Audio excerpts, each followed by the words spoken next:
नमस्कार दोस्तों, मैं दीपाकर सिंह स्वागत करता हूँ आपका चंपारण कृषि की न्यूज चैनल। आज की सबसे बड़ी खबर, वित्त मंत्री निर्मला सीतारमण ने 9वीं बार देश का बजट पेश। एक वित्त मंत्री के रूप में यह एक बहुत बड़ी उपलब्धि है। बजट 2026 सिर्फ आंकड़ों का खेल नहीं है, इसमें हर क्षेत्र के लिए कुछ न कुछ बड़ा करने की कोशिश की गई है। खेती से लेकर रक्षा तक, अस्पतालों से लेकर एक मिडिल क्लास की जेब तक, सबके लिए कुछ न कुछ बड़ा सोचा गया है। चलिए जानते हैं हर उस सेक्टर के बारे में विस्तार से कि सरकार ने किसके लिए क्या क्या सुविधाएं या कहें कि लाभ देने की कोशिश की है। सबसे बड़ी खबर, सरकार ने एक नया टैक्स बिल लाया है, यानी कहे तो पुरानी टैक्स कानून जो है को बदलकर एक नया टैक्स बिल प्रस्ताव में दिया गया है। इसका मुख्य मकसद ये है कि टैक्स में लोगों को जमा करने में जो परेशानी होते थे, बहुत सारे दाव पेच थे, उसको और आसान करने का प्रयास किया गया है। इसके अलावे आईटी सेक्टर और विदेशी क्लाउडिंग कंपनियों को भी टैक्स में बहुत राहत दी गई है। इससे उम्मीद की जाती है कि आने वाले भविष्य में आईटी सेक्टर में नौकरियां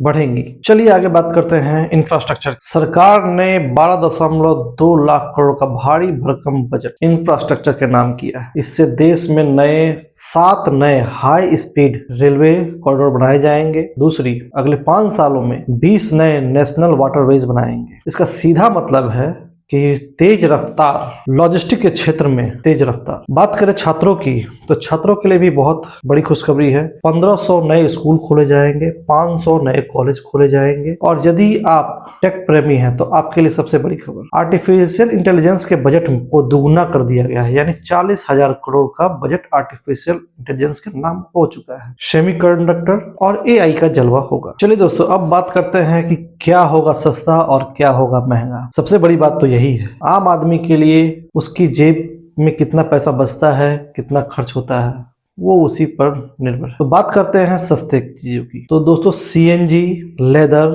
माइक्रो ओवन और फॉरेन ट्रिप अगर आप मार जाते हैं, फॉरेन ट्रिप करते हैं, क्लॉथिंग, इन सब चीजों के दाम कम होंगे, यानी इस पर आपको जेब अपनी कम ढीली करनी होगी। क्या होगा महंगा? खनिज, शराब और स्क्रैप, ये महंगे हो जाएंगे। स्वास्थ्य की बात करें तो सरकार ने स्वास्थ्य के क्षेत्र में भी बहुत अच्छा कदम उठाया है। 7 दुर्लभ बीमारियां, जिसमें कैंसर, डायबिटीज, टीबी वगैरह भी आती हैं, इन पर सरकार ने दवाओं पर कम टैक्स लेने के लिए, यानी इसको सस्ती कर देना है। बात करें एमएसएमई की, तो सरकार ने लघु और मध्यम उद्यमियों को भी बहुत बड़ी राहत दी है। उन्हें उद्योग के क्षेत्र प्रोत्साहन के लिए भी 10,000 करोड़ के आसपास का प्रस्ताव रखा है उनके बजट में, जिससे वो और भी अधिक ऊर्जा के साथ देश के विकास में अपना योगदान दे सके। सहकारी समितियों को भी विशेष छूट देने का प्रावधान किया गया है, यानी सहकारी समितियां में जो भी सदस्य हैं उन्हें सरकार द्वारा से कुछ छूट जरूर मिल जाएगी। अब आईटीआर भरने का जो होता है, एक आईटीआर 1 और आईटीआर 2 को 31 जुलाई तक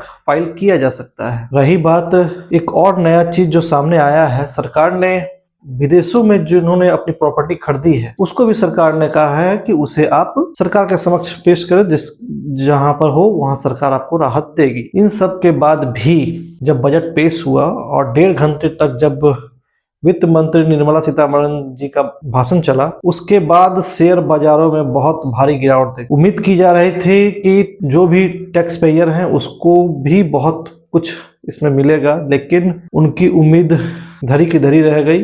टैक्स स्लैब में कोई बदलाव नहीं किया गया है। इससे जो भी टैक्स पेयर हैं उन्हें निराशा हुई है, जिसके कारण आज रविवार को भी शेयर मार्केट खोला गया था, लेकिन नतीजतन शेयर मार्केट बहुत नीचे चला गया। अब बात करें, जो भी शेयर ट्रेडिंग करते हैं या शेयर मार्केट में अपना पैसा लगाते हैं, इंट्राडे ट्रेडिंग करते हैं, उन खास बात इंट्राडे ट्रेडिंग पर सरकार ने टैक्स बढ़ा दिया है। कुल मिलाकर देखा जाए तो सरकार ने एक सतत विकास की जो अवधारणा है या प्रक्रिया है, उसका पालन करते हुए सरकार देश को विकसित राष्ट्र की ओर ले जाने के लिए प्रतिबद्ध है। और ये बजट कुछ वैसा ही है, जहां पर सतत विकास की प्रक्रिया लगातार चलती रहे और आगे चलकर देश जो है विकसित भारत के रूप में आगे बढ़े।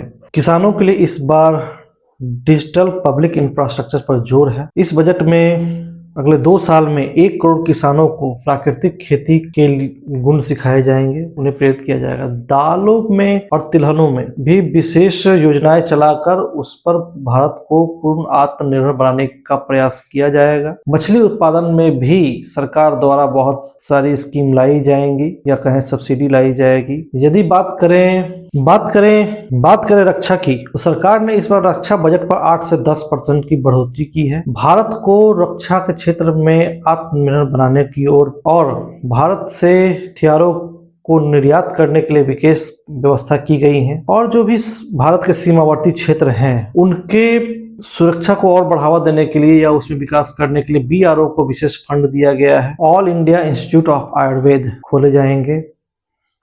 सर्वाइकल कैंसर के लिए वैक्सीन मिशन इंद्रधनुष के तहत चलाया जाएगा। AI और सेमीकंडक्टर 2.0, आप ध्यान दीजिएगा, अभी हम लोग सेमीकंडक्टर की दिशा में 1.0 थे, अब ये फाइनेंस ईयर से 2.0 हो जाएगा। इस सेगमेंट में यानी इस वित्तीय वर्ष में इसे भारत को टेक हब बनाने की दिशा में प्रयास किया जाएगा और आने वाले दिनों में इसमें बहुत सारी संभावनाएं पैदा की जाएंगी, जिससे जैसे लोगों को नौकरी मिल सके। महिलाओं के लिए हर जिले में वर्किंग वुमेन हॉस्टल बनाए जाएंगे। लखपति दीदियों को भी बहुत बड़ा फायदा दिया गया है, जिसमें अब 3.5 करोड़ नई महिलाओं को जोड़ने का काम किया जाएगा, जिससे महिलाओं का भी सतत विकास अच्छी तरीके से हो सके।